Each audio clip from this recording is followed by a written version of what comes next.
1st April. I did that. Yeah. Seriously? Yeah. I don't know.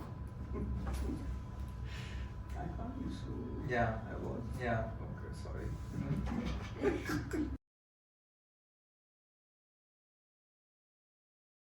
So Dad, what's the most memorable childhood mischief that you did when I was a kid or when I was a kid?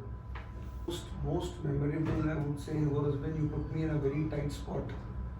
And I don't know if you remember, when we all friends had gone for dinner, and we were around 4-5 couples, and all the kids were there. So we had 2 tables. On one table, all the parents were there, and on the second, all the kids were there. We were all together, and we all were having, and we all had ordered drinks.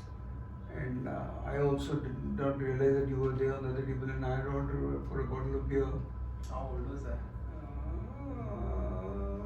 You must be around 5, yeah. And then you suddenly came from behind and you pulled my shirt, and I said, "Who's it?" And then you said, "What are you having?" That particular moment, not that I was, but that moment I did not know what to tell you. Because you were too young for your age to know about alcohol. So not that I didn't want, of course I wanted you to know everything about it, but at 5, a child's mind is very, you don't know what's going on in the child's mind, how would you take it and what you would think about it. So hence then I said, it's apple juice. And not knowing, you insisted that I also want to have it. And that put me in a tight spot. What do I tell you now? You want to have it? And then I don't remember, but I think a friend of mine, who it was, that he barged in and he said, "Yeah, we'll order one for you. Go and sit there, we'll order one for you too." And then when you sat there, then they really ordered apple juice for you, and you had that over there. That was a real embarrassing. I was literally taken aback. So it was, oh my God, what do I do in that kind of a scenario? So that was quite funny. Today I find it very funny. But I think you were very open about alcohol with us. But again, as I said, 5 was too early an age. Like Vrinda was around 10, I know I have spoken to her. At the age of 10, I spoke to her, and I mentioned everything to her. And with you, I was waiting for you to come to the right age, because at the early, it's very important that the child understands. Like you, at 5, I'm sure, you would have a lot of question marks in your mind. You may just say, yeah, and you. So hence I was waiting. I mean, we did have our first drink together. Correct. But, that was a very...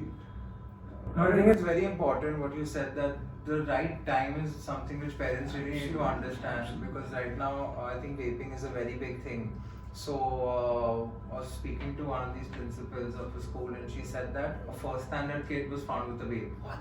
And I think this is very obvious, because they must have seen their parents doing it, and I think today's parents are in such a situation that they've got to be cool and still not be stern. So I think seeing that is where the kids feel like, okay, my parent is doing it, there can't be something wrong. And they've started adapting it at an early age. So I think it's very important what you said about doing things at the right time. I'm sorry to barge you in, but this Microsoft introduced, when they copied Mac operating system, it was like the vis-a-vis, what you see is what you get. I mean, parents have to understand, what children are seeing, they can't adapt that. And if they don't know, if they're strict, it will definitely happen behind their back. Right. It's really crazy. So I think for me, one of the most memorable things, or rather mischief, which you had done was, I don't know if you all know about this, there's this concept of dad tax. So what that is, that the father gets to take a bite or a quantity of whatever you got as a kid. So what we had is, during this festival, Janmashtami, we all kids, all the family members, we used to go, all the family kids, we used to go in our building and go to each house, and we used to get chocolates in return for coming for that day. So by the end of the day, we had like this entire bag full of around 60-70 chocolates with us. And since it was a day we were fasting, because it was Janmashtami, we could eat only post 12. We were not allowed to eat those chocolates. So we came back hoping that the next few days we'll have a gala time. So whenever, and this happened every year, Dad would stand at the door when each kid is coming, remove at least 50% of those chocolates of each kid's bag and take it for himself. And I think that's the concept of dad tax.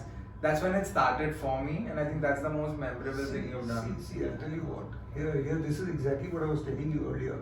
What goes inside a child's mind, you cannot stop it. See, today also you're talking about this, but you don't know what your dad went through.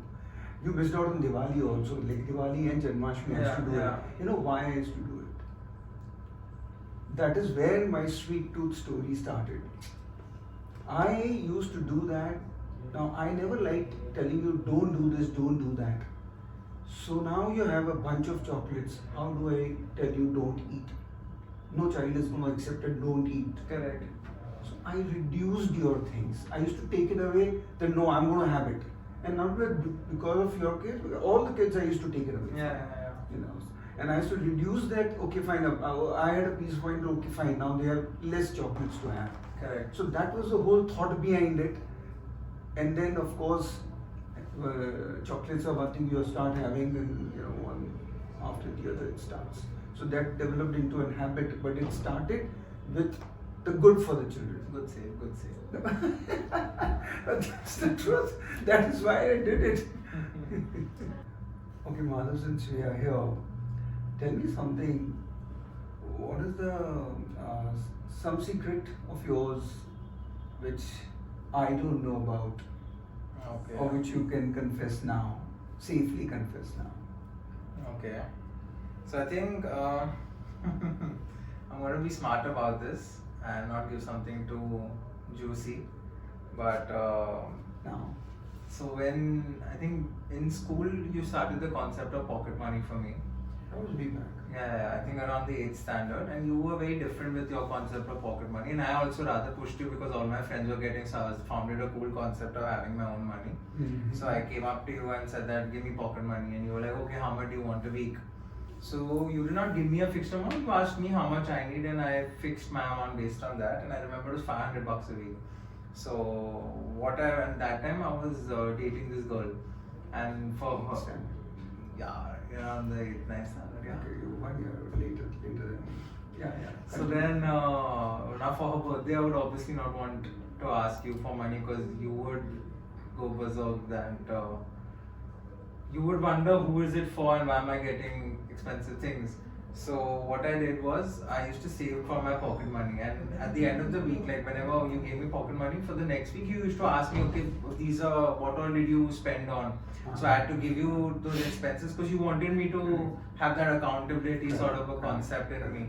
So whenever those headings were there, like say if it's travel was 40 rupees and other things were there in that.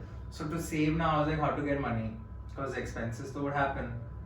So what I did was I used to hike up the prices of the expenses that I would have.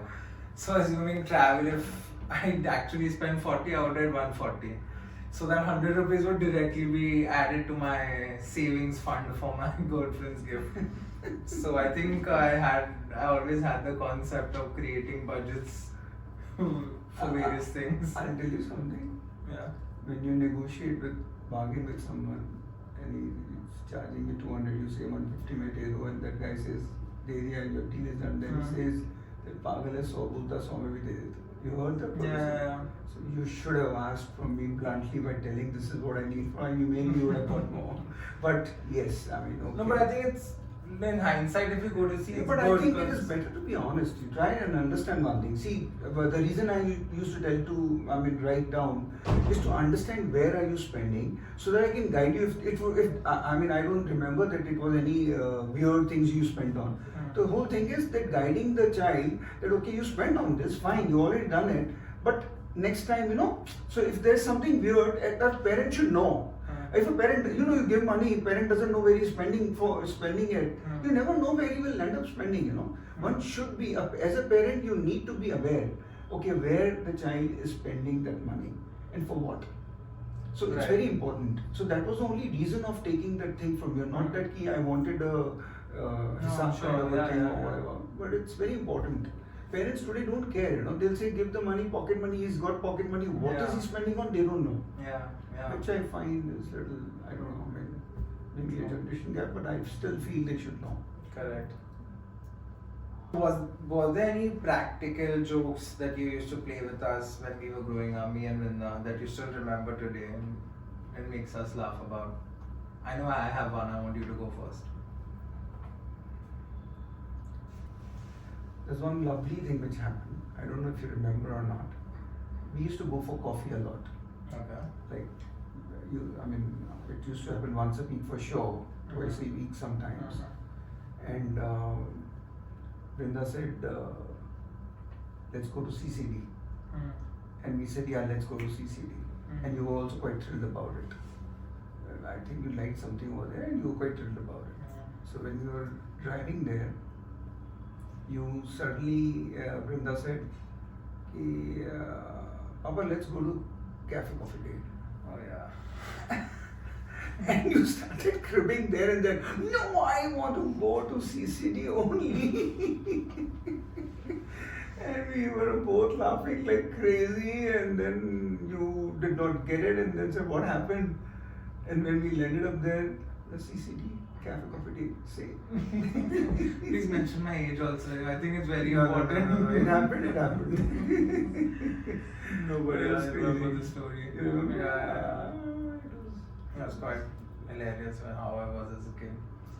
The prank which I remember which you used to do with me was we used to get these Jim Jam biscuits. I think you still get them. And what Dad did, that used to be our favorite biscuit as kids.